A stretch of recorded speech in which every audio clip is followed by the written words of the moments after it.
星光館嚟過幾多次啊？我都唔記得啦。嚟過好多次。老細好人啦，所以真係有時打機呢，其實你去邊間機室都差唔多啊。睇嘅就係老闆好唔好人啦。即係星光俾我嘅感覺就係佢唔係為咗賺錢嘅喎，即係佢入邊呢啲裝備啊、腰帶啊咁好犀利。即係你同老闆可以學到好多嘢咯。同埋你可以睇到佢係為咗自己嘅興趣而發展到最後係可以賺錢嘅嗰種感覺係有幾好咯，所以我真係好佩服，真係我係發自內心咁中意呢間館嘅。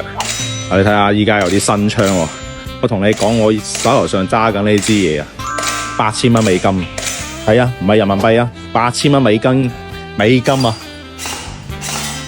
過嚟開下槍都好啊，開過嚟試下，真係唔錯嘅星光館。嚟一次你會愛上呢度，唔單止打機。